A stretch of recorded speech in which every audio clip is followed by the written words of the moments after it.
The moment everything changes. There is a moment, quiet, almost invisible, when everything shifts. It doesn't happen during the fight. It doesn't even happen when they yell. It doesn't even happen when they say something so cutting it steals the air from your lungs.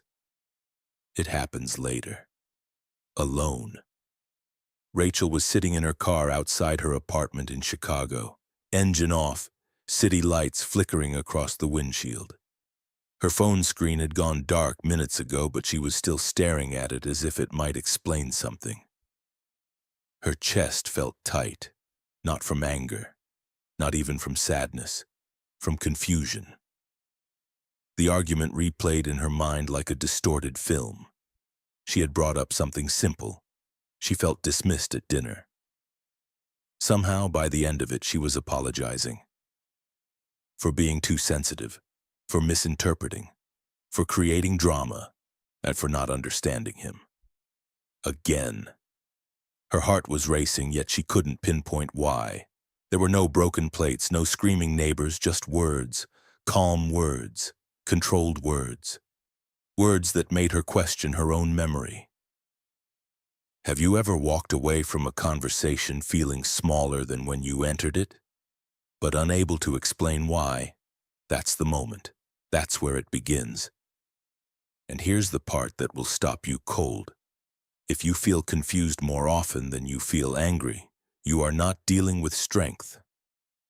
You are dealing with strategy. The power of a narcissist does not come from their voice, their status, their confidence, or their charm. It comes from your uncertainty. That's the secret. And once you understand it, the entire dynamic changes, because what feels like dominance is often nothing more than psychological fog. Fog that thickens slowly. Fog that makes you doubt your instincts. Fog that convinces you that maybe you are the problem. Rachel used to describe him as powerful, magnetic, larger than life, the kind of man who could walk into any room in Chicago, from a downtown rooftop in River North to a crowded brunch spot in West Loop, and command attention without trying. People admired him. He always knew what to say. He always seemed certain. But certainty is not the same thing as truth, and confidence is not the same thing as stability. That night in the car, Rachel experienced something she couldn't yet name. It wasn't anger. It wasn't clarity. It was a crack in the illusion. For the first time, instead of asking, "What did I do wrong?" she asked a different question. Why do I always feel wrong around him? That question is dangerous. Not because it causes conflict, but because it causes awareness. And awareness is the one thing narcissistic power cannot survive. Here's what most people don't realize. Narcissistic dynamics rarely begin with cruelty. They begin with intensity, chemistry. Validation that feels almost cinematic. You feel chosen, seen, elevated. Then the rules shift, subtly.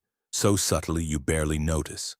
The teasing feels playful at first. The corrections feel helpful. The criticism feels constructive.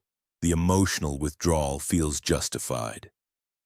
Until one day you're gripping a steering wheel in the dark, trying to remember how you became the unstable one in a story that never felt unstable before. This is not weakness, this is conditioning. The human nervous system is wired for connection. When connection feels threatened, we adapt, we smooth, we apologize, we over-explain, we work harder, we try to restore harmony. But in a narcissistic dynamic, harmony isn't the goal, control is. And control doesn't require shouting, it requires something far more subtle. It requires that you doubt yourself. Let that sink in. The moment you begin questioning your own perceptions more than their behavior, the power tilts. When your internal dialogue sounds like, "Maybe I overreacted," instead of, "That felt wrong," the fog thickens. Rachel didn't know the term gaslighting. She didn't know about trauma bonds. She didn't know about narcissistic supply. All she knew was that she felt off balance in a relationship that looked perfect on social media. And that imbalance became her normal, until that night. The turning point in narcissistic relationships is rarely explosive, it's quiet, and it's a whisper inside you that says something isn't adding up. That whisper is the beginning of freedom. But here's why this moment is so critical and so terrifying. Once you see the pattern, you can't unsee it. Once you understand that their power relies on your confusion, you start noticing the choreography, the deflection, the subtle blame shift, the way conversations bend toward their innocence and your responsibility, and something inside you steadies. Because here's the truth that dismantles everything. If their power depends on your uncertainty, then clarity is your weapon, not aggression, not revenge, clarity. The realization that you are not too emotional, you are responding to instability. The realization that you are not overly sensitive, you are reacting to repeated invalidation. And the realization that your exhaustion is not weakness. It is the cost of constant self-doubt. This is the moment everything changes. Not when they apologize, not when they get exposed, not when they finally admit wrongdoing. It changes when you stop measuring yourself against their narrative. Rachel didn't confront him that night. She didn't end the relationship. She didn't deliver a speech. She simply stopped arguing with herself. And that internal shift, the decision to trust her perception, was the beginning of the end of his control. Because narcissistic power is theatrical. It thrives in performance. It thrives in reaction. It thrives in chaos. But it collapses under clarity. And if you've ever felt that quiet crack in the illusion, if you've ever sat alone wondering why your reality keeps rearranging itself, then you are closer to that turning point than you realize. In the next part of this journey, we're going to expose what truly fuels narcissistic behavior. And once you understand that engine, intimidation dissolves. If this resonates with you, if you've felt that confusion, that imbalance, that silent erosion of confidence, make sure you subscribe to this channel. Your support helps us continue creating content that empowers people to reclaim their clarity and strength. We're building a community here, one where awareness replaces doubt and truth replaces fear. Now, I want to ask you something. When you walk away from a conflict with this person, which feels more familiar? To A, you feel angry at them for what they said. B, you feel confused and somehow responsible for what happened.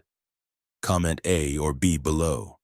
Your answer says more about the dynamic than you might think. And in the next part, we're going deeper. The hidden engine. Shame, not strength. If Rachel had described him to a stranger, she would have used words like composed, decisive, commanding. She might have even said inspiring. He moved through rooms in Chicago like someone who belonged everywhere. At networking events downtown, he knew exactly how to shake hands, how long to hold eye contact, when to laugh. He had stories that sparkled, opinions that sounded certain. He rarely hesitated. And certainty can be intoxicating when you're unsure of yourself. But what Rachel could not see at first, what most people cannot see, is that what looks like strength in narcissistic individuals is often an elaborate shield against something far more fragile. Not weakness, not incompetence, but shame.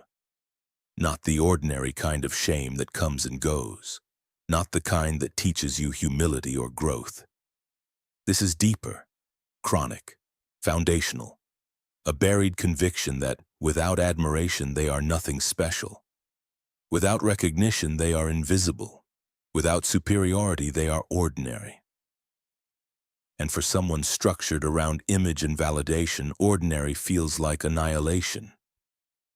The hidden engine behind narcissistic behavior is not power, it is avoidance. Avoidance of feeling small. Avoidance of feeling exposed. Avoidance of the quiet, unbearable thought. If they truly see me, and they might not choose me. That fear does not present itself openly. It does not announce, I am insecure. Instead, it constructs a persona that demands reinforcement. This is why admiration is not just pleasant for them, it is necessary. Think of it like oxygen in a sealed room. When the supply is steady, compliments, agreement, praise, they appear relaxed, even generous. But the moment the flow decreases, agitation begins. Irritability, defensiveness, subtle corrections, a tightening in their tone. Rachel started noticing this pattern long before she had language for it. If she praised him in front of friends, he was affectionate afterward. If she gently questioned a decision he made, he became distant. If someone else received recognition at a dinner party, he shifted the conversation back toward himself within minutes. At first, she interpreted it as competitiveness, ambition, drive. But there is a difference between ambition and desperation. Ambition grows from inner stability. Desperation grows from inner doubt. The narcissistic structure relies on external validation to regulate internal emptiness. Without constant reinforcement, their sense of self begins to wobble. And when it wobbles, they do not turn inward to reflect, they turn outward to control. Control the narrative, control the room, control your perception. Because if they can shape how you see them, they can temporarily quiet how they feel about themselves. This is why arguments in narcissistic dynamics often feel circular. You may bring up a concern, expecting discussion. Instead, the conversation pivots. Suddenly, the focus is on your tone, your timing, your delivery, your character. The original issue dissolves. This is not random. When confronted with feedback, even mild feedback, a narcissistic individual often experiences it not as information but as threat. Not because the feedback is devastating, but because it grazes that hidden core of shame. Shame, when unprocessed, is intolerable. Healthy individuals can feel shame and metabolize it. They can say, "I messed up." They can tolerate imperfection without collapsing. But in narcissistic structures, shame is experienced as exposure, as collapse, as danger. So instead of absorbing it, they deflect it, project it, rewrite it. You become too critical, too emotional, too negative, too demanding. And in the rewriting of the story, they regain equilibrium. Rachel once asked him calmly why he dismissed her opinion in front of colleagues. The question was measured, thoughtful, not aggressive. His response was immediate. "You're always looking for something to be upset about." In that instant, the issue was no longer his dismissal. It was her sensitivity. That pivot is the engine at work, not strength, self-protection. The performance of superiority serves a purpose. It keeps attention away from vulnerability. As long as they are admired, envied, respected, or feared, the fragile parts remain hidden, even from themselves. It's important to understand this, not to excuse the behavior, but to demystify it. When you perceive someone as powerful, you react differently than when you perceive someone as defensive. Fear shifts to clarity. Intimidation softens into recognition. Rachel began noticing something else. He was most animated when recounting praise. He most engaged when telling stories where he was admired. But in quiet moments, when there was no audience, no external affirmation, he seemed restless, irritable, distracted. Silence did not soothe him, it unsettled him. Because in silence there is no applause. The hidden engine of narcissistic behavior runs on constant affirmation. And when affirmation slows, anxiety accelerates. That anxiety does not show up as trembling or tears. It shows up as control. Micro-corrections, unsolicited advice, subtle superiority, grand declarations. The world must remain organized in a way that confirms their value. And if it doesn't, they attempt to reorganize it. This is also why relationships with narcissistic individuals can feel exhilarating at first. During early stages, they often mirror you intensely, admire you, elevate you, and make you feel uniquely chosen. But understand this carefully. What feels like deep connection is often strategic alignment. If you reflect well on them, you are treasured. If you challenge the reflection, tension builds. The admiration phase is not proof of secure attachment. It is proof that the validation flow is uninterrupted. When Rachel finally understood this, something inside her shifted again. She stopped seeing his confidence as unshakable. She began seeing it as maintained. Maintained through reinforcement, maintained through perception management, maintained through emotional positioning. And once she saw that, intimidation lost its grip. Because there is a profound difference between someone who is internally grounded and someone who must constantly defend an image. Grounded individuals do not panic at disagreement. Grounded individuals do not unravel at minor criticism. Grounded individuals do not need to win every exchange to feel whole. But someone driven by chronic shame avoidance does. The illusion of strength is compelling because it's polished, loud, convincing. But illusions require upkeep, and upkeep requires energy. The more you understand the hidden engine, the less mystified you become by the theatrics. You begin to recognize the pattern. Admiration equals calm. Challenge equals agitation. Not because they are powerful, but because they are protecting something fragile. And here is the most important shift this understanding creates. If their dominance is fueled by shame avoidance, then your refusal to carry that shame destabilizes the system.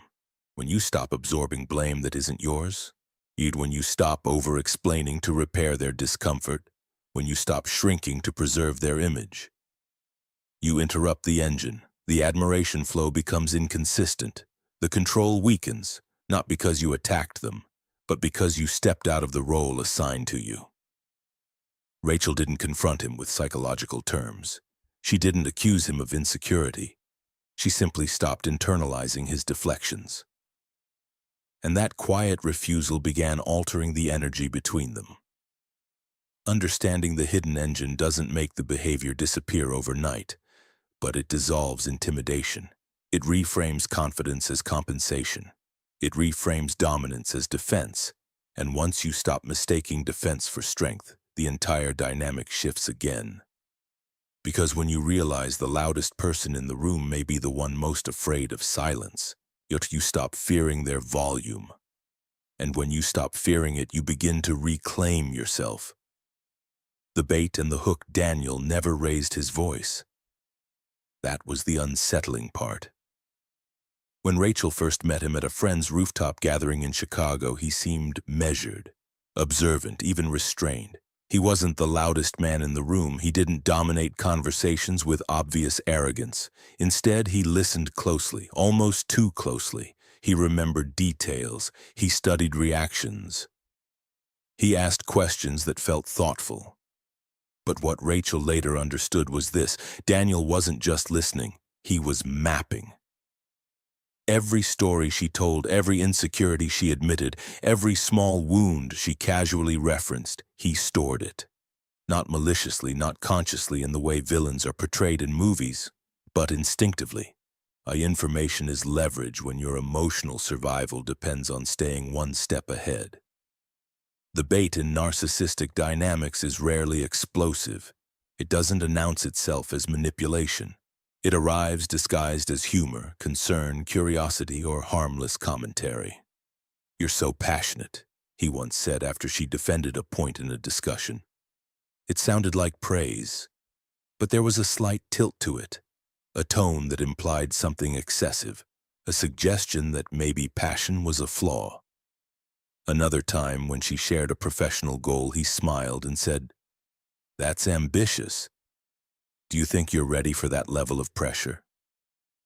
Not discouraging, not supportive, just enough doubt to make her pause. That is the bait.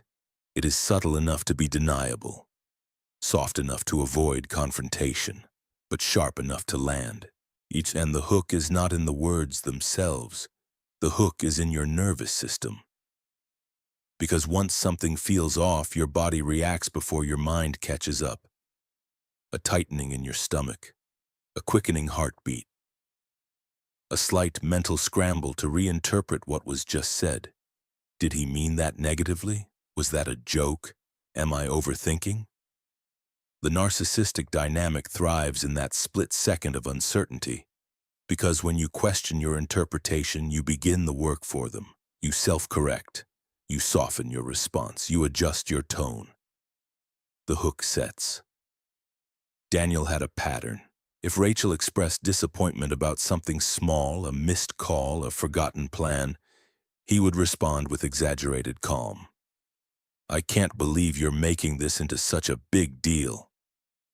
The more composed he appeared, the more emotional she felt, and the contrast was destabilizing. She would attempt to explain her point more clearly. He would remain steady, almost detached. Eventually, her frustration would surface, not dramatically, but enough, and that was the moment everything flipped. Suddenly, he was no longer the person who forgot to call. He was the rational one dealing with someone overreacting. Her tone became the issue. Her reaction became the focus. The original concern vanished. That is the psychological choreography of bait and hook. The bait is the subtle invalidation. The hook is your attempt to clarify. And the reward for them is your visible reaction. Not because they enjoy your distress in some theatrical way, but because your reaction confirms influence. It confirms that they matter enough to shift your emotional state. Power in these dynamics is not about volume, and it is about impact. The more you react, the more evidence they have that they can move you. Rachel began noticing something else over time. The bait often appeared when she seemed most confident. If she returned from work energized after a successful presentation, Daniel would comment on how exhausted she looked. If she laughed freely with friends, he would later mention how she might have embarrassed herself.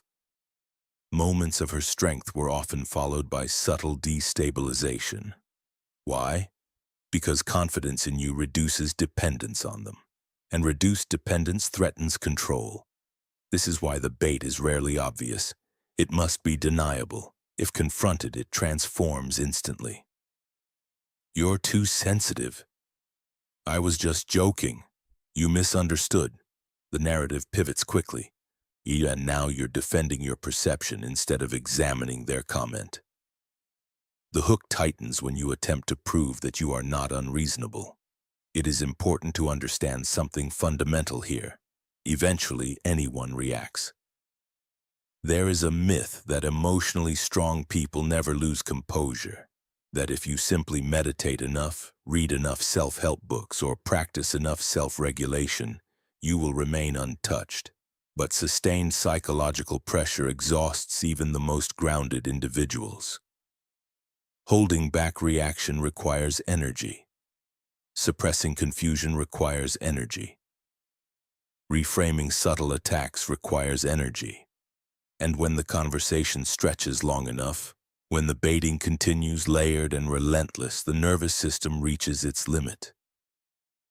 Rachel experienced this on a night that felt trivial at first. A simple disagreement about plans spiraled into a conversation about her pattern of dissatisfaction. She tried to stay calm. She tried to respond thoughtfully. But each attempt to clarify was met with another subtle distortion. After nearly an hour, her composure cracked. Her voice rose, tears surfaced. And Daniel did something remarkable. He softened. He lowered his voice. He leaned back in his chair and said, "See, this is what I mean. You escalate." The shift was immediate. He appeared composed. She appeared volatile. This reversal is the hook fully set. The reaction becomes evidence, and here lies the disruptive truth that changes everything. Your reaction is the reward. Not because they consciously seek chaos, but because reaction confirms significance. It reestablishes the dynamic where they remain centered and you orbit around, stabilizing yourself. When Rachel began journaling her experiences, patterns emerged. The bait almost always preceded her visible reaction. Rarely did she initiate conflict. Rarely did she begin escalations. But in the aftermath, she was the one apologizing. Awareness disrupted the choreography. She experimented quietly. When a subtle jab appeared, she paused longer than usual. Instead of defending, she asked a neutral question. "What do you mean by that?" The effect was noticeable. Sometimes Daniel doubled down. Sometimes he laughed it off. Occasionally he grew irritated. What she realized was this: the bait relies on momentum. It requires quick reaction. It thrives in speed. Slowing down alters the rhythm. And when rhythm changes, the dynamic destabilizes. And there is a psychological phenomenon known as an extinction burst. When a behavior that once produced a reward stops being reinforced, it temporarily intensifies before fading. The same occurs here. When the bait no longer hooks, escalation often increases. Comments become sharper, accusations become clearer, attempts to provoke become more obvious. Many people interpret this escalation as proof they should give in. In reality, it is evidence that the old strategy is failing.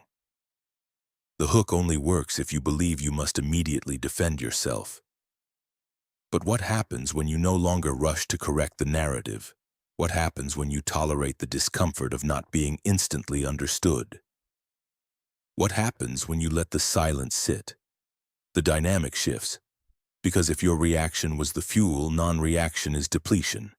And this does not mean becoming cold or passive. It means becoming deliberate. Rachel did not transform overnight into someone immune to provocation. She still felt the tightening in her chest. She still sensed the urge to clarify. But she began choosing her responses instead of reacting reflexively. And in that subtle difference, power recalibrated. The bait lost some of its sting. The hook lost some of its grip.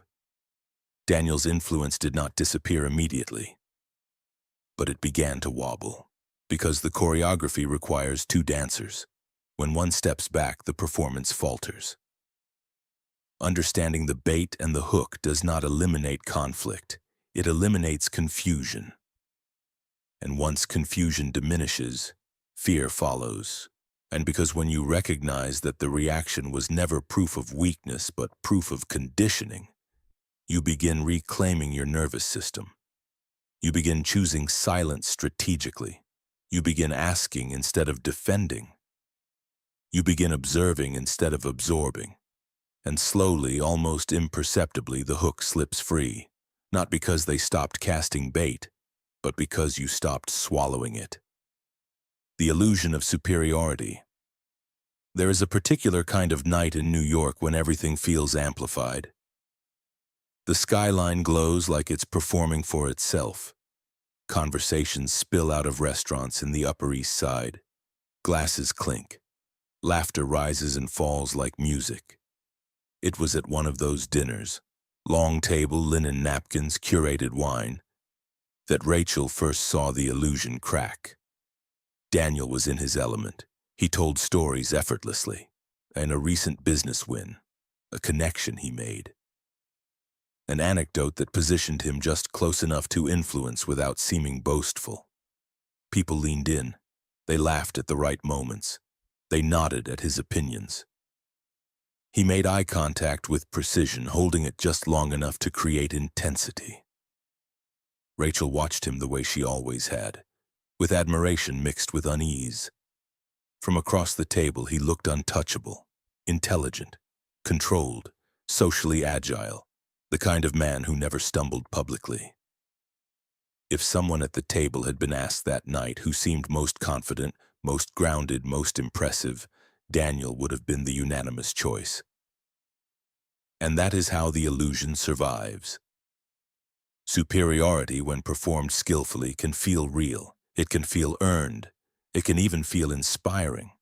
But superiority that depends on constant reinforcement is not strength. It is maintenance. Rachel noticed something subtle as the evening progressed. When another guest, An architect visiting from Boston began describing a recent award she had won. Daniel's posture shifted. Not dramatically, just slightly. His smile tightened. His glass paused mid-air. The conversation had moved away from him. It lasted less than 2 minutes before he redirected it.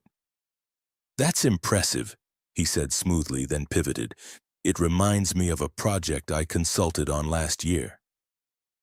And just like that, the spotlight rotated back. This was not coincidence, it was reflex. Superiority in narcissistic structures is not about feeling confident internally.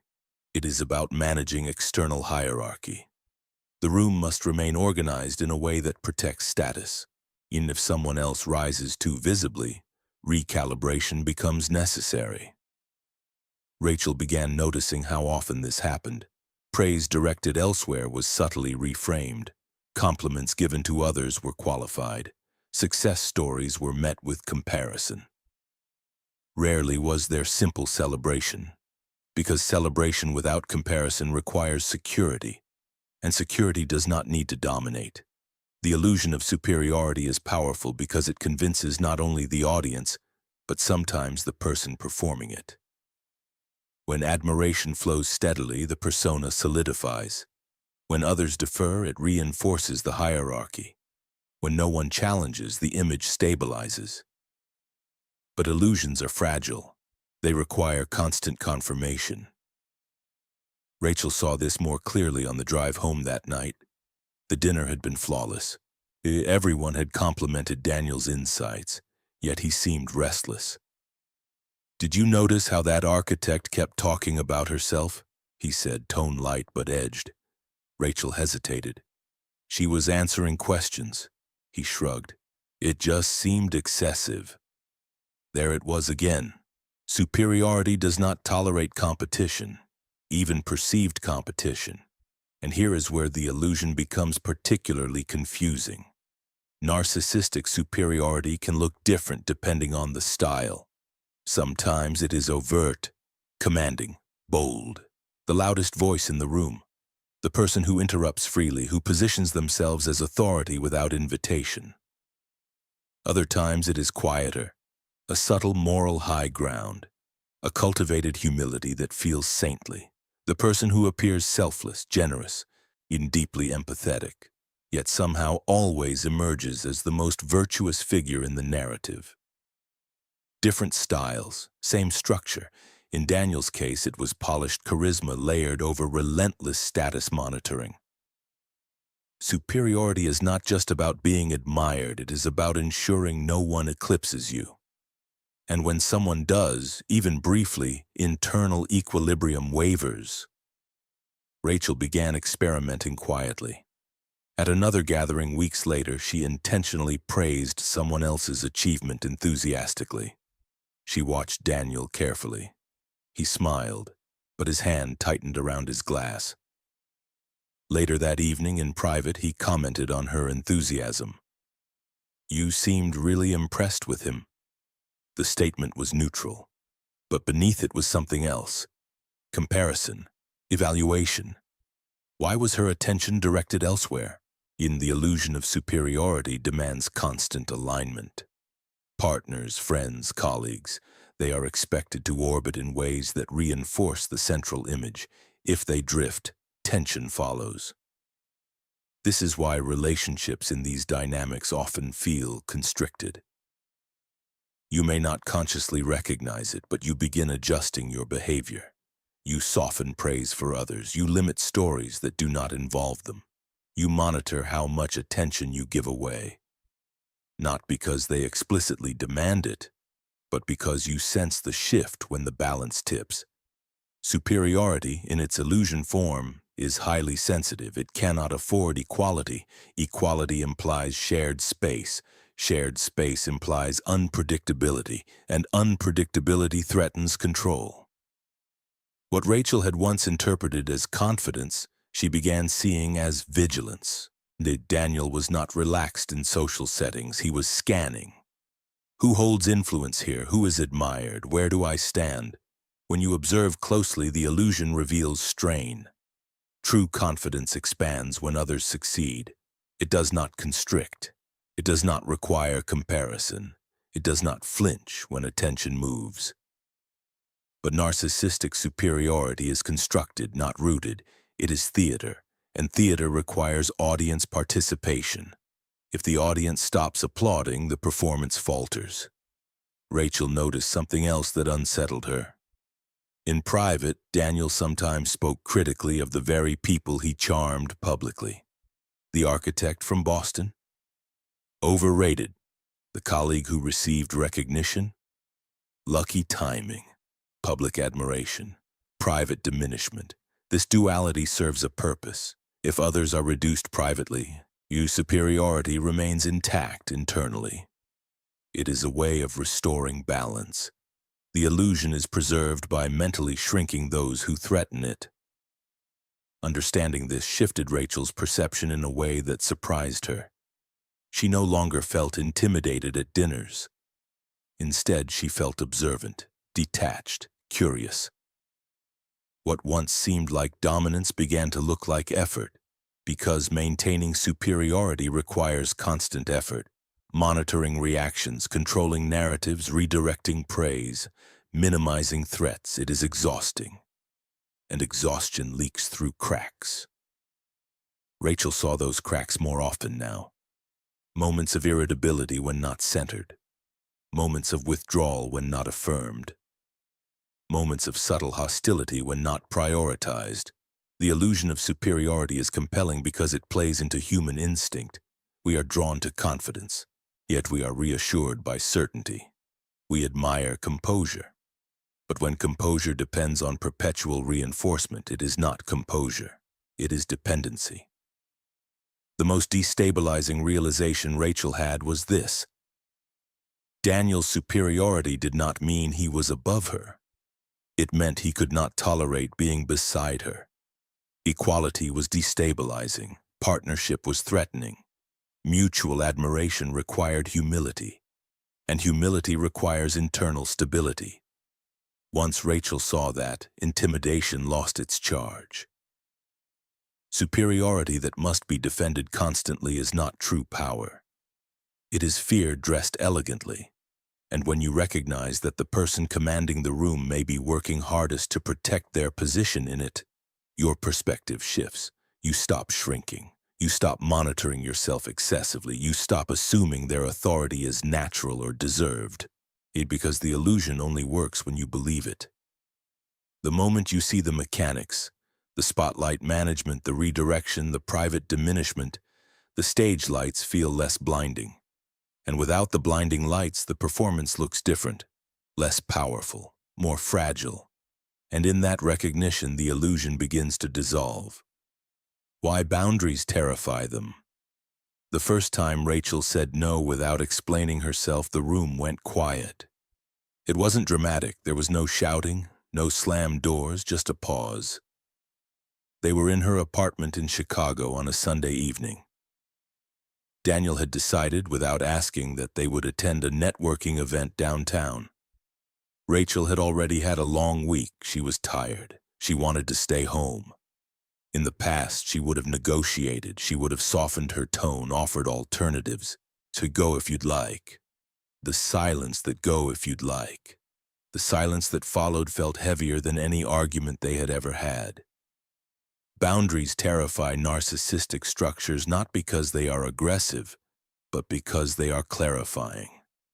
A boundary exposes where one person ends and another begins, and that separation disrupts control. Daniel blinked as if recalculating. You're seriously skipping it? People will ask where you are. Rachel nodded. That's okay.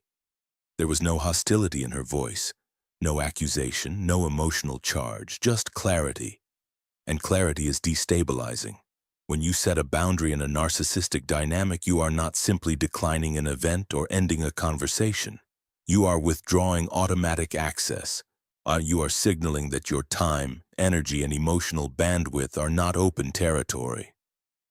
To someone grounded in mutual respect, this is normal. To someone who relies on relational access to regulate their internal state, it is threatening. What often follows is predictable, though it may take different forms. Sometimes it is irritation masked as confusion. Why are you being difficult? Sometimes it is guilt wrapped in vulnerability. I just thought we were a team. Sometimes it is escalation. You're always selfish when it matters. Other times it is charm. Come on, it'll be fun, don't overthink it. But beneath the tactic is the same reaction. Disruption.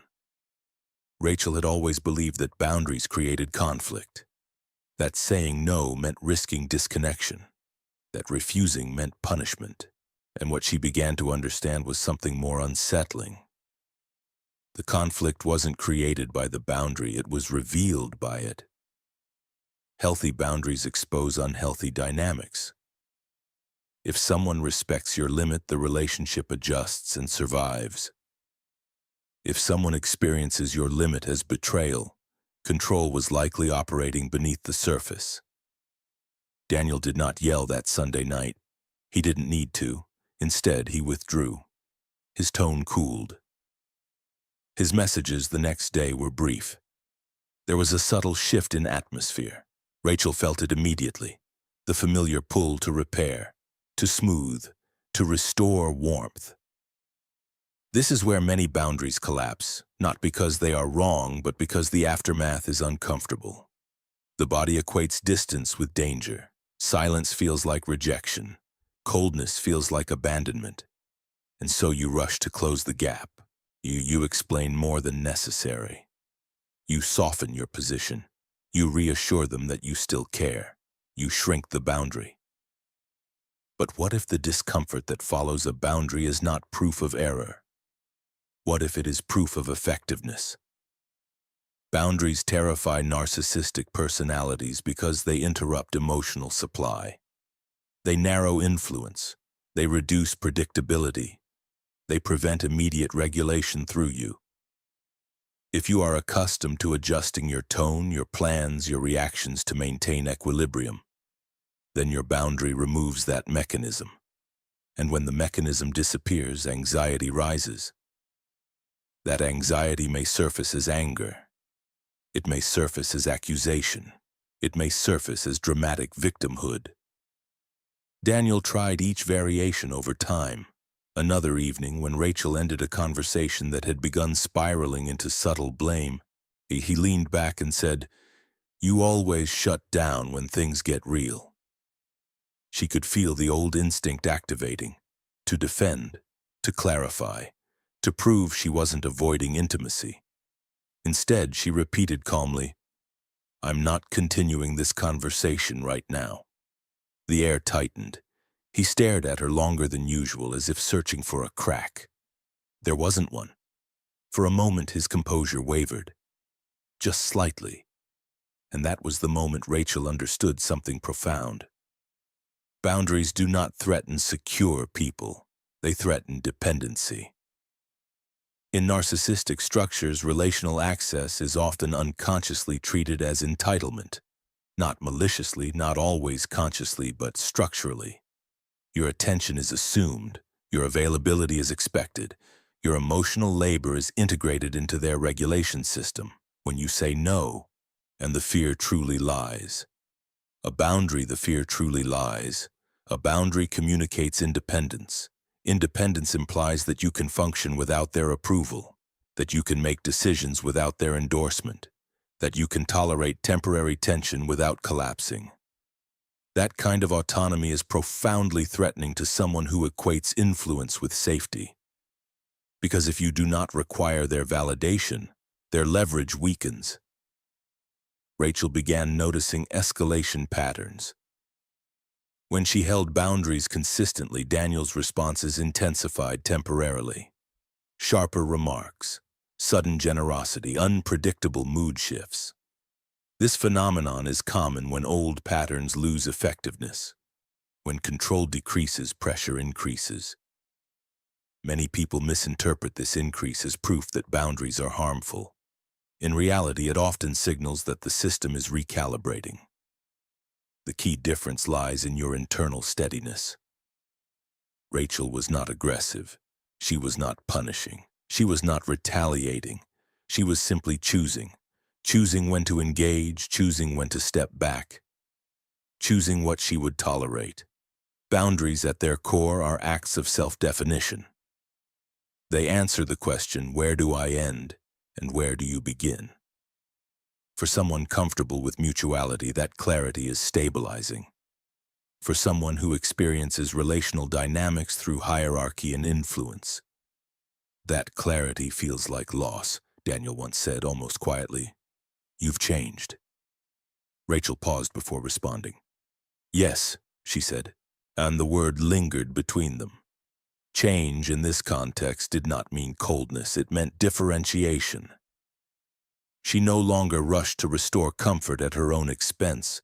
She no longer absorbed blame reflexively. She no longer negotiated her needs before expressing them. And that shift removed something essential from the dynamic: predictability. When your reactions are predictable, you are easier to maneuver. When your boundaries are consistent, you are harder to control. It is important to understand that boundaries are not about pushing someone away. They are about protecting your internal clarity. They are about preserving your nervous system from chronic activation. They are about honoring your time, energy, and emotional capacity. Rachel's boundaries did not instantly dissolve Daniel's behaviors, but they altered the emotional terrain. Power shifted. Because boundaries force power shifted. Because boundaries force exposure. They reveal who respects autonomy and who resists it. They illuminate dependency structures. They test whether connection is built on mutual regard or control. Boundaries terrify narcissistic personalities not because they are cruel, but because they remove illusion. They strip away the assumption that access is unconditional. They communicate self-trust, and self-trust is the one quality that destabilizes control most effectively. Rachel learned that the discomfort following a boundary was temporary. The clarity that followed was lasting, and once clarity outweighs fear, the hold begins to weaken. And not because the other person changes, but because you no longer collapse at the first sign of resistance, and when you stop collapsing, the dynamic cannot remain the same. The indifference shift. There is a moment in every narcissistic dynamic when you realize that fighting back is not the breakthrough. Clarity was one shift. Boundaries were another. But indifference, true indifference, is the turning point that feels almost spiritual in its power. Rachel didn't wake up one morning suddenly indifferent to Daniel. It didn't happen because she stopped caring. It didn't happen because she hardened her heart. It happened because she became tired of being emotionally recruited into every fluctuation of his mood. Indifference is often misunderstood. People imagine it as coldness, cruelty, or emotional shutdown. A quiet decision not to let someone else's quiet decision not to let someone else's volatility dictate your internal state. And for someone who thrives on reaction, neutrality is destabilizing. Rachel first noticed the shift during a small dinner party at a colleague's condo overlooking Lake Michigan. Daniel was animated, telling a story that exaggerated his role in a recent business deal. Rachel knew the details. She knew the embellishments. She could have corrected him. In the past, she might have tried, subtly, gently, to bring the narrative closer to reality. This time, she didn't. She listened. She observed. She sipped her drink. She let the story stand. Something changed in that restraint. Daniel glanced at her mid-story, quickly, but something in the rhythm quickly. But something in the rhythm shifted. Indifference removes fuel. For years, Rachel had unknowingly supplied energy to the dynamic, through defense, through clarification, through emotional intensity. Even her attempts at fairness kept her engaged. Engagement, even critical engagement, maintains connection. Indifference disrupts it. It is not silence born of fear. It is silence born of choice. The first stage of this shift often triggers what psychologists call an extinction burst. When a behavior that once produced predictable reinforcement no longer works, it intensifies temporarily. Rachel experienced this clearly. When she stopped reacting to subtle provocations, Daniel increased them. Comments became sharper. Jokes carried more edge. Accusations were delivered with more precision. "You seem distant lately," he remarked one evening, studying her. "I'm just tired," she replied evenly. He pressed further. "You used to care more about what I thought." That statement would have once sent her spiraling, proving, explaining, reassuring. Instead, she allowed the silence to stretch. Indifference does not mean emotional absence. It means emotional containment. Rachel still felt the pull inside her, the urge to repair, to soothe, to demonstrate loyalty. But she began asking herself a different question. Is this mine to carry? If the tension in the room originated from Daniel's unmet need for validation, was it her responsibility to regulate it? For years she had answered yes automatically, and now she hesitated. The indifference shift is not about winning. It is about withdrawing from unnecessary emotional battles. It is about recognizing that not every comment requires correction. Not every accusation requires defense. Not every silence requires filling. Daniel relied on engagement, positive or negative. Attention is attention. Emotion is emotion. Reaction is confirmation. When Rachel stopped providing immediate emotional feedback, he appeared unsettled. In moments of escalation, she no longer mirrored the intensity. She responded slowly, deliberately, sometimes minimally. He would recount a perceived slight from a colleague, fishing for outrage. She would nod thoughtfully but not amplify the grievance. He would attempt to provoke debate. She would respond with neutrality. He would exaggerate. She would refrain from correction. The absence of emotional amplification felt foreign. Indifference strips drama from the dynamic, and drama for narcissistic personalities is often regulating. High emotional energy confirms relevance. It creates movement. It reinforces importance. When Rachel stopped participating in emotional highs and lows, the relationship began to feel quieter. But quiet does not mean peaceful immediately. There is often an awkward phase where both people feel the absence of the old pattern. Daniel attempted different approaches. At times, he became more charming, more attentive, almost nostalgic. "Remember when we used to talk about everything?" he asked one night. Rachel smiled faintly. "We still can." But the tone had shifted. She no longer chased connection. She allowed it to arise or not arise without desperation. Indifference is closely tied to expansion. Rachel began building a parallel life, intentionally. She reconnected with friends she had gradually seen less. She joined a Saturday yoga class. She began volunteering twice a month at a local literacy program. She spent more time walking along the lakefront alone without narrating her day to Daniel in real time. Her world widened.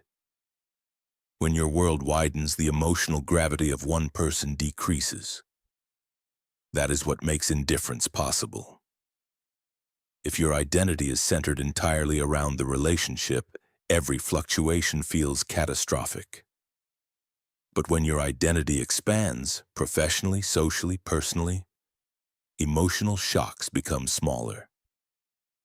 Daniel noticed this expansion. "You've been busy lately," he observed, tone unreadable. Yes," she replied simply. No justification, no apology. Indifference communicates something powerful. I am not dependent on this dynamic for my stability. That message threatens control more effectively than confrontation ever could. Because confrontation still centers them, indifference decentralizes them. It says quietly, "Your emotional storms are not my weather system." This shift also required Rachel to tolerate discomfort. There were evenings when Daniel withdrew, perhaps testing whether she would pursue him. In the past, she would have reached out first, initiated conversation, repaired the silence. Now she waited. Waiting can feel terrifying when you are accustomed to closing gaps quickly. Silence can feel like rejection. Distance can feel like abandonment. But Rachel began discovering something important. Silence did not kill her. Distance did not dissolve her. The discomfort rose and fell. And in those cycles, she regained something she had lost: internal steadiness. Indifference does not mean you do not care. It means you care more about your internal peace than about maintaining someone else's emotional equilibrium. Daniel's influence began to feel weaker, not because he stopped trying to provoke, but because she stopped internalizing his provocations. The old choreography required two dancers, one to provoke, one to react. When the reaction disappeared, the dance faltered. And here is the quiet truth that often shocks people. Indifference does not just destabilize narcissistic control. It clarifies your own attachment. When you stop fighting, stop defending, stop proving, you see more clearly what remains. Is there genuine connection? Is there mutual respect? Is there shared vulnerability? Or was much of the intensity fueled by conflict and reconciliation? Rachel began recognizing that much of the closeness she once felt had been tied to emotional turbulence. Without turbulence, the dynamic felt thinner, less dramatic, more revealing. Indifference peeled back illusion. It allowed her to observe without immersion, and observation brings clarity. Daniel sensed the shift even if he couldn't articulate it. "You don't react the way you used to," he said quietly one evening. Rachel met his eyes calmly. "I don't feel the need to." There was no hostility in her voice, just truth. And in that moment, the balance tilted further. Because when you no longer feel compelled to defend, justify, or amplify, you are no longer operating from fear. You are operating from choice. And in choice is power. The indifference shift is not about becoming emotionally numb. It is about reclaiming emotional sovereignty. It is about recognizing that not every emotional invitation deserves acceptance. It is about realizing that the most destabilizing move in a power struggle is stepping out of it entirely. And when you step out, you begin to see how much of the power you once attributed to them was actually sustained by your participation. Once that participation decreases, so does their control. And what remains is quieter, clearer, and undeniably yours. Letting them unmask themselves. There is a quiet exhaustion that comes from protecting someone who keeps hurting you. Rachel did not realize how much energy she had spent managing Daniel's image until she stopped. For years, she had been the invisible editor of his behavior. And if he made a cutting remark at a dinner party in Chicago, she would smooth it over with humor. If he forgot a commitment, she would quietly send an apologetic message on his behalf. If he misrepresented a story, she would adjust the narrative later in private to preserve harmony. She told herself she was being supportive. She told herself she was being loyal. What she was actually doing was maintaining the mask. Narcissistic personalities often rely on someone close to them to buffer the impact of their behavior. Not consciously. Not always intentionally, but structurally. They benefit from someone who absorbs fallout, clarifies misunderstandings, softens impressions. That someone had been Rachel. And when she began stepping back, something remarkable happened. Daniel became more visible. It wasn't dramatic at first. It was subtle. Small social moments that used to pass unnoticed now landed differently. There was a weekend trip to Paris planned with friends. Daniel had insisted on organizing the itinerary. He spoke confidently about reservations, curated experiences, insider access. Rachel in the past would have double-checked quietly behind the scenes, confirmed bookings, verified logistics. This time she didn't. She allowed him full ownership. The first restaurant reservation didn't exist. The second was at the wrong time. A museum booking had expired. Daniel responded with irritation, blaming the staff, the website, the language barrier. Rachel felt the familiar impulse to step in, to apologize to their friends, to rebook quickly to protect the atmosphere. Instead, she stayed present, not cold, not detached in cruelty, just observant. Their friends watched. They adjusted. They made alternative plans. No catastrophe occurred. No dramatic confrontation unfolded. But something subtle shifted. Daniel's certainty cracked slightly in the eyes of others, and Rachel did nothing to accelerate it. For years, she had believed that exposing him was necessary for validation, that she needed to prove, to show, to articulate what she experienced privately. What she came to understand was this: truth reveals itself when you stop interfering. Letting someone unmask themselves is not about revenge. It is about withdrawing protection from behavior that cannot sustain itself without management. When you stop cleaning up the narrative, reality breathes. There was another evening in Chicago, an intimate gathering of colleagues at a loft in West Loop.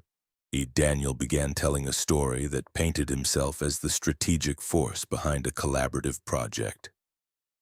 Rachel knew the project intimately. She had seen the emails. She knew the contributions. In the past, she might have interjected gently, adding context to make it more balanced. This time, she said nothing. When a colleague asked a clarifying question, Daniel hesitated. Details blurred. His confidence wavered just enough. Rachel did not rescue him. She did not contradict him. She simply remained neutral. It is important to understand what this shift requires emotionally. Letting someone unmask themselves means tolerating discomfort. It means resisting the urge to correct immediately. It means accepting that others may not see everything all at once. Many people try to expose narcissistic behavior directly. They label, then they confront publicly. They attempt to dismantle the image with force. But confrontation often triggers defensiveness and polarization. It creates sides. It fuels drama.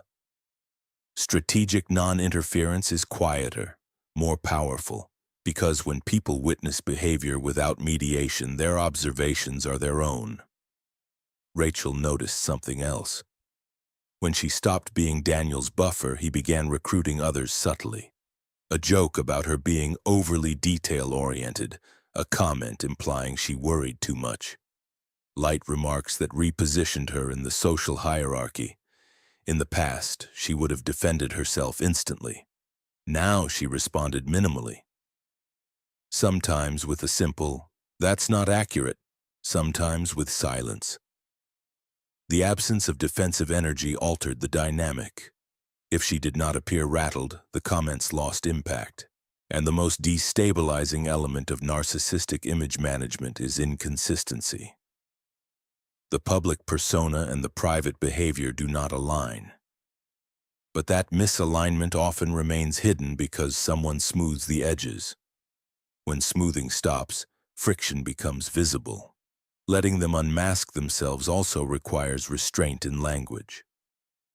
Rachel stopped using psychological labels in conversations with friends. She no longer said, "He's narcissistic." She no longer tried to diagnose. Instead, she described behavior. He changed the story. He forgot to confirm the reservation. He dismissed my comment. Facts are harder to argue with than labels. Labels invite debate. Facts accumulate quietly, and accumulation builds credibility. Daniel seemed increasingly unsettled by her composure. "You're acting like you don't care what people think," he said once. Rachel met his gaze calmly. "I care about being honest." There was no accusation in her voice, just a shift in allegiance. She was no longer allied with preserving his image at her own expense. She was allied with truth. Letting someone unmask themselves does not mean orchestrating their downfall. It means stepping out of the role of shield. When a narcissistic personality senses loss of shielding, they may escalate, attempt to regain control, reframe narratives more aggressively. Rachel experienced this. A mutual friend mentioned privately that Daniel had implied she was becoming distant and moody. In the past, she would have rushed to clarify, to defend her character. This time, she responded simply, "I've been focusing on myself more." That was all. No counterattack. Yet no exposure campaign. Just alignment with her own growth. There is something deeply empowering about allowing others to draw their own conclusions. It removes urgency. It removes desperation. It removes the need to be believed immediately. Rachel began noticing that when she stopped defending, people began observing more carefully. Questions emerged organically. Is he always like that? Does he interrupt you often? These inquiries did not require persuasion. They arose from unfiltered observation. And in that subtle shift, the mask loosened. Letting them unmask themselves also clarifies your own motives. If you expose someone to punish, you remain emotionally entangled. If you step back to protect your peace, you detach. Rachel realized that part of her earlier desire to expose Daniel came from longing to be validated, trying to have someone else confirm what she felt. But validation does not require spectacle. It requires self-trust. When she trusted her perception, she no longer needed public confirmation. The most powerful exposure in narcissistic dynamics is not dramatic confrontation. It is consistency.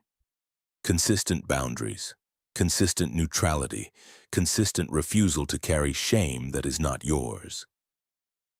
Over time, inconsistency in the other person becomes obvious without your commentary.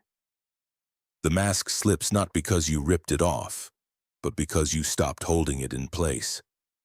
Daniel sensed the change more acutely than anyone else. "You've changed how you handle things," he observed one evening. Rachel nodded. "Yes." He searched her face for accusation. There was none, just steadiness. And that steadiness removed something fundamental from the dynamic: protection. When you stop being the shield, reality steps forward. When you stop editing the narrative, truth edits itself. Letting them unmask themselves is not about passivity, it is about alignment. Alignment with honesty, alignment with your nervous system, alignment with your growth. And once you align with yourself, you no longer need to manage someone else's illusion. You let it stand, or fall, on its own. The collapse they fear. There is a moment every narcissistic personality dreads, even if they would never admit it. It is not the loss of an argument. It is not the discomfort of a boundary. It is not even the quiet withdrawal of someone they once controlled. It is the collapse of the image, because when image falls, the structure underneath is exposed. Rachel did not fully understand this until she witnessed it firsthand. Daniel had always seemed untouchable in professional settings. In Chicago's business circles, he was known for his composure, his decisiveness, his polished confidence. He moved through corporate environments with precision. People deferred to him. He was accustomed to admiration. Then something shifted. A project he had confidently positioned himself to lead began unraveling. Details were questioned, decisions were scrutinized. Colleagues who once nodded quietly began asking sharper questions. The first signs were subtle: longer pauses in meetings, emails that required clarification, a tone of skepticism that hadn't been there before. Rachel noticed the change immediately, though Daniel dismissed it. "They're overreacting," he said one evening, tossing his jacket over a chair. "People get nervous when someone moves faster than they can keep up." His voice was steady, but there was something else beneath it, an edge. When a narcissistic personality begins to lose status, something deeply destabilizing occurs internally. Because if their identity is constructed around admiration and perceived superiority, then public scrutiny feels like exposure. and exposure feels like annihilation. For someone grounded in humility, professional setbacks are painful but survivable. They may grieve, reflect, adjust, recalibrate. For someone whose self-concept depends on being exceptional, a setback is not a challenge. It is a threat to existence. Rachel watched Daniel's responses evolve in predictable phases. First came dismissal. They're incompetent. They don't understand the strategy. Then came blame. If my team had executed properly, this wouldn't have happened. Then came indignation. I'm being targeted. There was no curiosity, no reflection, no acknowledgement of error. Because reflection requires tolerating imperfection. And imperfection is intolerable when your identity rests on superiority. The most profound difference between healthy resilience and narcissistic rigidity lies in humility. Humility allows you to say, I was wrong. Humility allows you to experience embarrassment without disintegrating. Humility allows you to grow without collapsing. But when humility is absent, the system becomes brittle. Low flexibility plus low humility equals fragility. Rachel saw this fragility surface more intensely when Daniel's authority was formally challenged in a meeting. A senior executive questioned one of his decisions publicly. It was not hostile, it was measured, professional. But Daniel's reaction was disproportionate. He appeared composed in the moment. He responded with controlled language, but afterward he spiraled. For hours that night he replayed the interaction. He dissected tone. He speculated about motives. He constructed elaborate narratives of sabotage. It wasn't just frustration, it was unraveling. Because beneath the professional challenge lay something deeper, the fear of being ordinary. If he was not exceptional, who was he? If he was not admired, what remained? The collapsed narcissistic personality's fear is not external loss alone, it is internal emptiness. When admiration fades, the underbelly surfaces. Shame, powerlessness, vulnerability, and without a framework for processing those emotions, the reaction becomes explosive or implosive. Rachel began noticing mood shifts she had never seen before.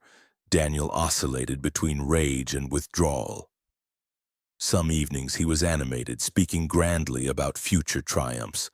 Other nights he was silent, scrolling endlessly through his phone, visibly agitated. When narcissistic supply decreases, status, praise, control, the nervous system destabilizes. And if that loss is significant enough, collapse can follow. Collapse does not always look dramatic. Sometimes it looks like bitterness, a fixation on past glory.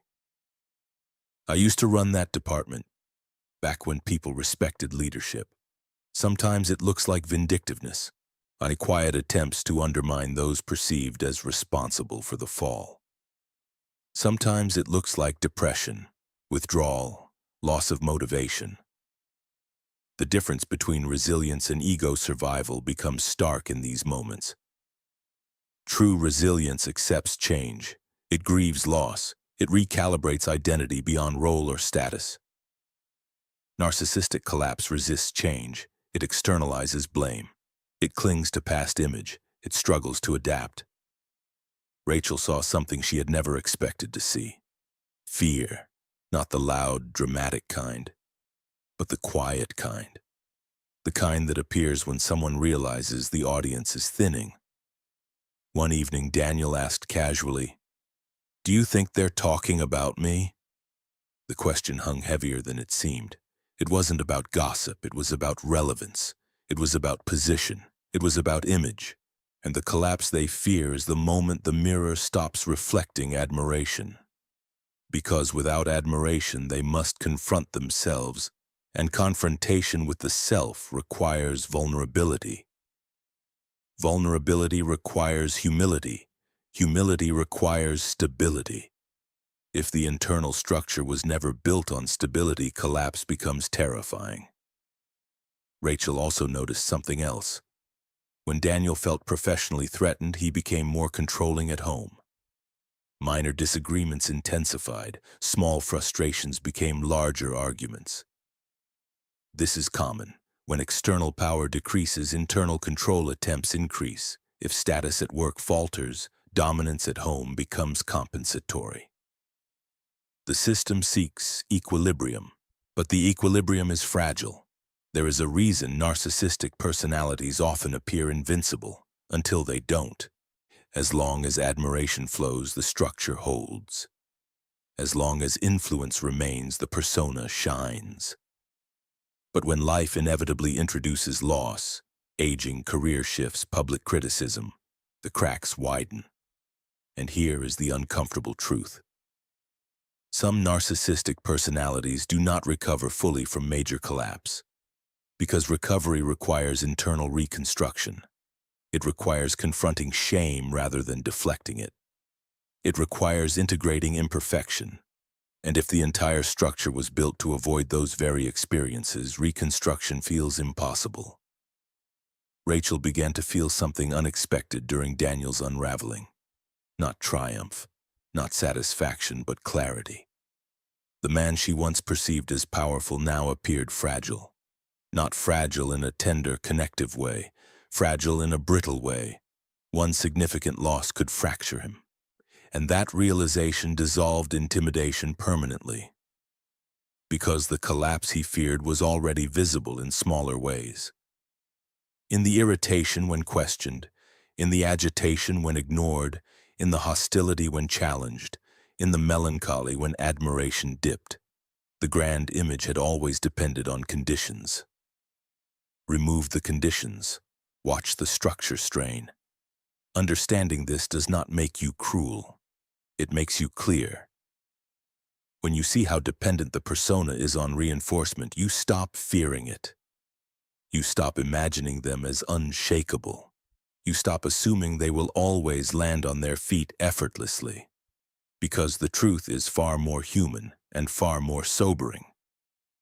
Without humility, there is no resilience. Without flexibility, there is no adaptation. Without internal stability, there is no sustainable power.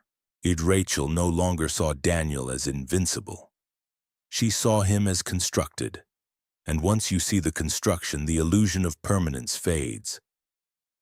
The collapse they fear is not your responsibility to prevent. It is the natural consequence of a structure built on avoidance. And when you understand that, their dominance feels less like authority and more like scaffolding waiting for gravity. The power reversal power rarely shifts with a bang. It shifts quietly. There was no dramatic confrontation, no final argument where Rachel suddenly won, no speech that left Daniel speechless, no cinematic ending. The power reversal began the day Rachel stopped trying to be understood. For years, she had measured her emotional stability against Daniel's reactions. If he withdrew, she felt anxious. If he criticized, she felt defensive. If he praised her, she felt relieved. Her emotional climate rose and fell with his approval. That is what control looks like in its most subtle form. Not domination through force, but regulation through reaction. The reversal began when Rachel noticed something that had always been there but never fully registered. Projection. One evening, Daniel accused her of being too focused on appearances. The irony was almost invisible at first, but it lingered. Too focused on appearances. Rachel replayed the words later that night. She thought about the New York dinners, the professional image management, the subtle competition, the hyper-awareness of perception. The accusation felt misplaced. And then it clicked. Projection is not random, it is psychological displacement. When someone cannot tolerate a trait within themselves, they locate it elsewhere. Rachel began paying attention. "You're always trying to control the narrative," he said during another disagreement.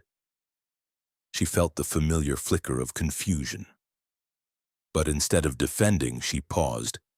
Was she controlling the narrative, or was he?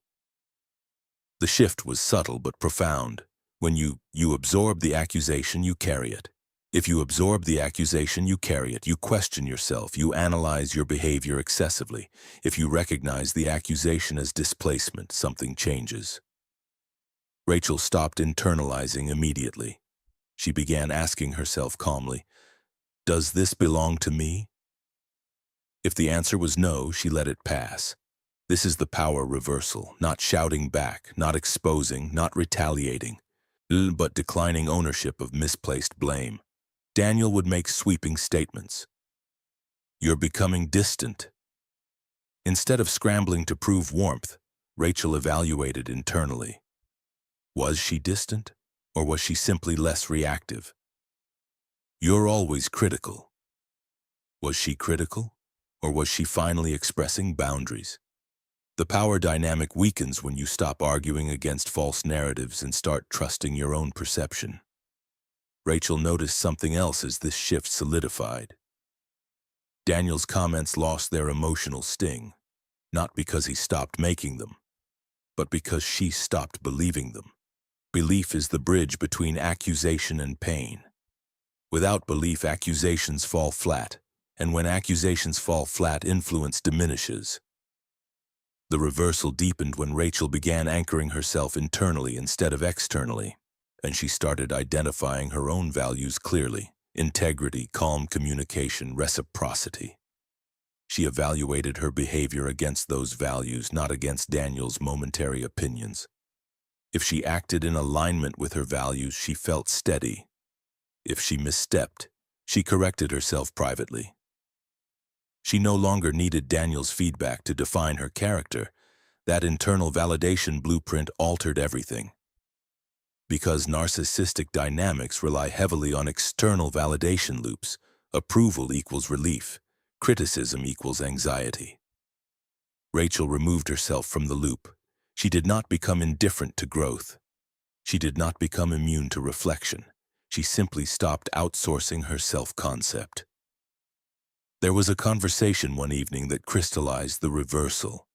Daniel was describing a colleague he felt threatened by, condemning mirrored behavior she had. Condemning mirrored behavior she had observed in him for years. Instead of confronting him, she felt something else. Detachment, not coldness, perspective. It was as if she had stepped outside the dynamic entirely and was observing from a distance. That psychological distance is sovereignty. When you are inside the emotional storm, everything feels urgent, every word feels charged, every silence feels loaded. When you step outside, urgency dissipates. Daniel noticed the change before Rachel verbalized it. "You don't react the way you used to," he said again one evening, searching her face. "I don't need to," she replied calmly. The power reversal is not about dominance. It is about neutrality. And when you stop over-explaining, you stop over-explaining. And when you stop over-explaining, something extraordinary happens. You become harder to manipulate. Rachel also confronted a subtle but essential distinction during this phase. Forgiveness versus reconciliation. For a long time, she believed that if she detached emotionally, she was being unforgiving, that stepping back meant holding resentment. But forgiveness, she realized, is internal. It is the decision not to carry anger as identity. Reconciliation is relational. It requires mutual accountability. You can forgive someone and still choose distance. You can understand someone's wounds without tolerating their harm. And that clarity freed her from guilt. Compassion does not require self-sacrifice. Understanding does not require endurance. The power reversal also revealed something unexpected. Daniel's reactions became more transparent. When he attempted to provoke, she saw the attempt. When he projected, she recognized the displacement. When he sought admiration, she would have kept her awake at night. No would have kept her awake at night no longer reverberated. Silence no longer felt like punishment. Criticism no longer felt like indictment, because her sense of self was no longer suspended in his perception. And here is the most destabilizing aspect of this reversal. When you stop fearing someone's reaction, they lose leverage. A fear of withdrawal once kept Rachel compliant. Fear of anger once kept her cautious. Fear of misinterpretation once kept her over-explaining. When fear diminishes, compliance weakens, and without compliance, control erodes. Daniel sensed the erosion even if he couldn't articulate it. The conversations grew shorter. The attempts to provoke felt less effective. The emotional intensity that once defined the relationship softened into something quieter and thinner. Rachel realized something quietly liberating. She did not need Daniel to admit wrongdoing to feel whole. She did not need him to acknowledge projection to see it. She did not need him to validate her experience to trust it.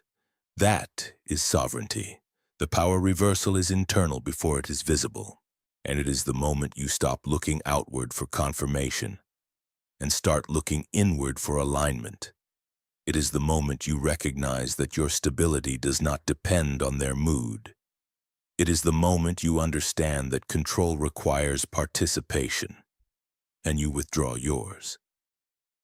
Rachel once believed Daniel was the powerful one. Now she saw the dynamic differently. He had influence only as long as she granted it emotional access. When she closed that access, not with anger but with clarity, the hierarchy dissolved, not dramatically but definitively. Because the ultimate reversal in narcissistic dynamics is this: the person who needs less emotional validation holds more power. And once you no longer need their approval to feel secure, the imbalance corrects itself, not because they surrendered control, but because you reclaimed yours. Journeyedom, the final realization. You were never powerless. There is a quiet kind of freedom that doesn't look dramatic from the outside. No slammed doors, no public declarations, no final cinematic confrontation where everything is exposed and everyone applauds your strength. The final realization arrives much more gently than that. It arrives the day you understand that you were never powerless.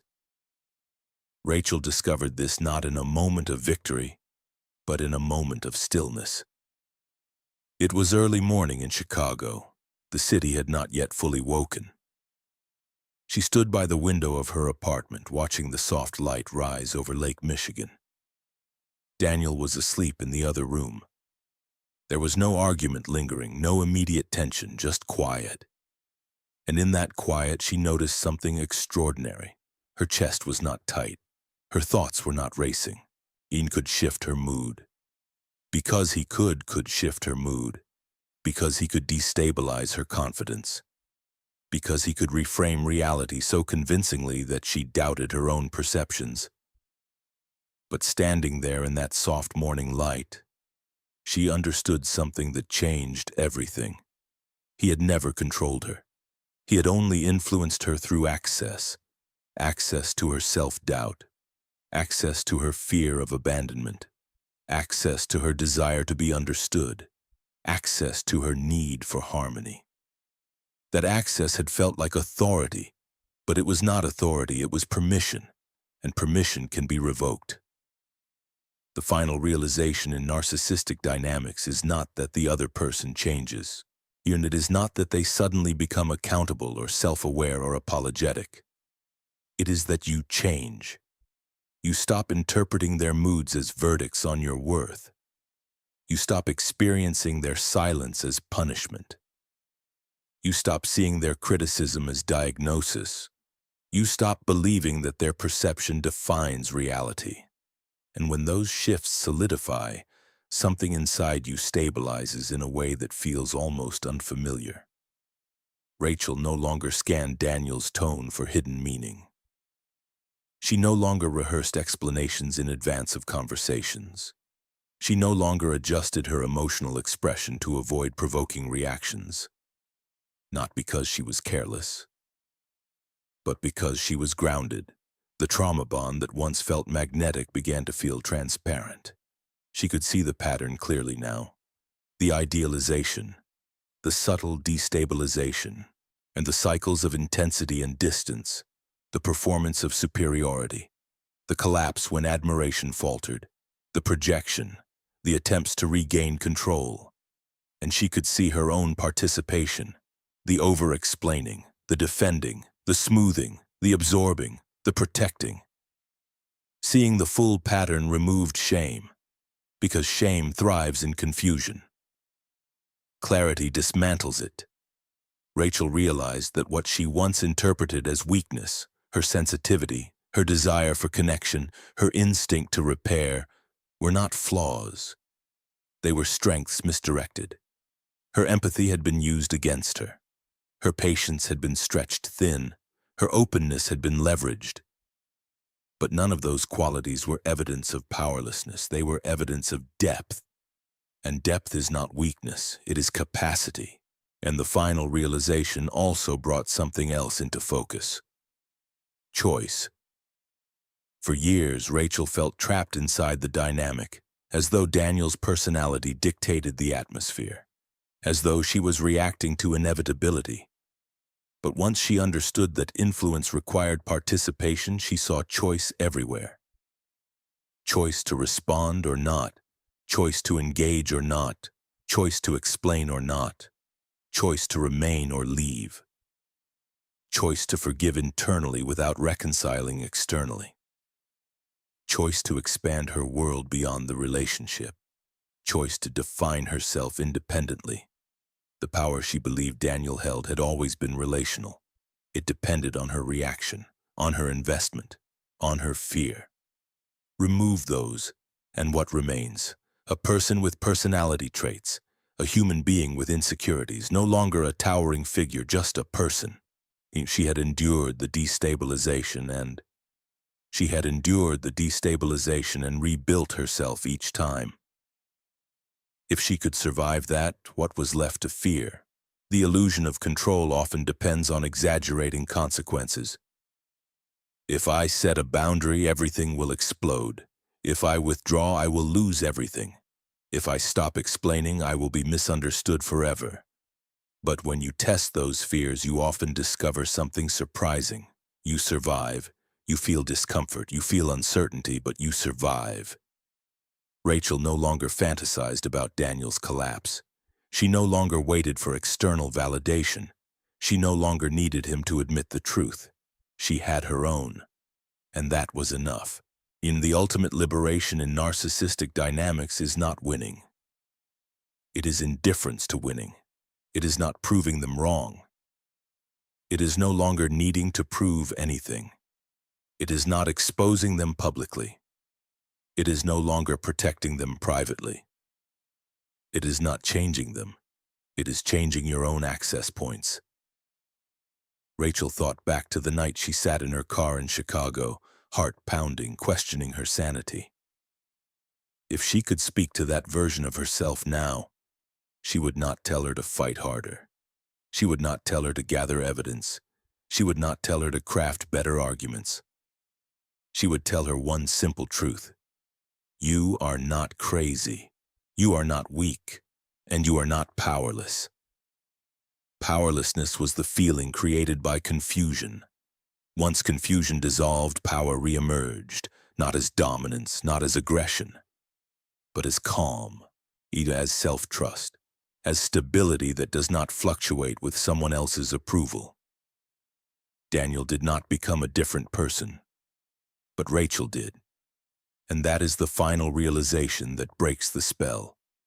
The narcissist loses power not when they are exposed, not when they are defeated, not when they are confronted. They lose power when access closes, when emotional hooks no longer penetrate, when projection no longer lands, when silence no longer frightens, when approval no longer defines you. The shift is internal before it is visible, and once it happens, it cannot be reversed. Rachel no longer wondered who was right in every disagreement. She no longer wondered if she was too much or not enough. She no longer wondered how to preserve harmony at any cost. She knew who she was, she knew what she felt, she trusted her perception. Even that trust was the power she had been searching for all along. You were never powerless, you were adapting, you were surviving, you were navigating a dynamic that depended on your uncertainty, and once you understand that, once you truly see how the mechanism works, something irreversible happens. You step out of the illusion. And when you step out, the structure that once felt towering shrinks to human size, not because it changed, but because you did. Rachel's story was never really about Daniel. At first, it seemed that way. It looked like a story about a charismatic, confident man who knew how to command a room in Chicago, who could charm a table in New York, who could project authority in professional spaces, who could unravel when that authority was threatened. It looked like a story about manipulation, projection, status, subtle control, and the quiet psychological choreography that defines narcissistic dynamics. But when you step back and look at the entire arc, Rachel's journey was not about understanding him.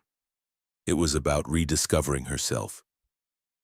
She began in confusion, sitting alone in her car, questioning her perception, replaying conversations, wondering how disagreements always ended with her apologizing. She mistook composure for strength. She mistook certainty for truth. She mistook intensity for intimacy. Then slowly, she began seeing the engine underneath the image. She recognized that what looked like dominance was often shame avoidance. That superiority was performance. That subtle jabs were bait. That her reactions were hooks. That boundaries were not cruelty but clarity. That indifference was not coldness but sovereignty. In that she had been shielding his image. That his collapse was always waiting beneath the persona. That projection was displacement. That fear had been her leash. And most importantly, she realized something profound. The power she believed he held over her was never absolute. It was relational. It existed because she participated. She participated by over-explaining. She participated by defending constantly. She participated by smoothing, apologizing, absorbing, protecting, adjusting. She participated by doubting herself. When she withdrew participation, the dynamic weakened. When she trusted her perception, gaslighting lost force. When she set boundaries without apology, entitlement faltered. When she stopped reacting, bait failed. When she stopped protecting his image, the mask loosened. When she stopped fearing his reactions, the control eroded. And when she no longer needed his validation, the imbalance corrected itself. Rachel's transformation was not loud. It was internal. It was the shift from survival mode to self-trust, from reactivity to intention, from emotional recruitment to emotional sovereignty. She did not win. She did not defeat him. She did not expose him publicly. She simply stopped surrendering access. That is the real story, and that is the lesson. The deepest lesson from Rachel's journey is this. Narcissistic power is psychological, not mystical. It is sustained by confusion, fear, reaction, and emotional access. Remove those and the illusion collapses. This does not mean narcissistic individuals are harmless. Their behavior can be deeply damaging. The trauma bond is real. The conditioning is real. The confusion is real. But so is your agency. You may not control their personality. You may not control their reactions. You may not control their narrative. But you always control your participation. You control whether you defend endlessly or pause, whether you internalize projection or observe it, whether you over-explain or stay concise, whether you chase validation or build it internally, whether you remain in the dynamic or step away. And that control, once recognized, is transformative. So how does this apply to your life right now? First, examine where you are emotionally recruited. Is there someone whose moods dictate your peace? Is there someone whose silence feels like punishment? Is there someone whose approval feels necessary for stability? Notice the pattern. Second, audit your reactions. When conflict arises, do you rush to defend? Do you over-clarify? Do you apologize automatically? Do you feel compelled to restore harmony at your own expense? Pause. Not every emotional invitation deserves acceptance. Third, build internal validation. Ask yourself, what do I value? Who am I independent of their perception? Do my actions align with my own standards? When your identity is anchored internally, manipulation weakens. Fourth, practice small boundaries. Not dramatic ultimatums, not explosive exits. Simple clarity. I'm not discussing this. I disagree. I won't continue if you raise your voice. I need time to think. Notice what happens. Notice the escalation. Notice the discomfort. Notice your survival. Fifth, expand your life beyond the dynamic. Reconnect with friends.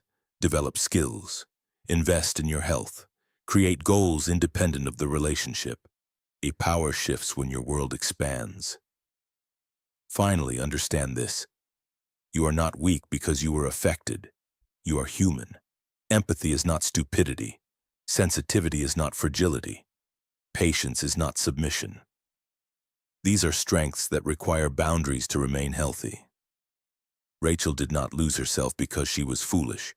She lost herself because she cared deeply. But she found herself again because she chose clarity over fear. And you can too. Now I want to ask you something simple but important. In your current life, which feels more familiar? A. You constantly try to prove your point so you can finally be understood. B. You are beginning to step back and trust your own perception without needing their approval. Comment A or B below, and I want to hear from you. What part of Rachel's story felt most familiar? Was it the confusion? The bait? The boundary fear?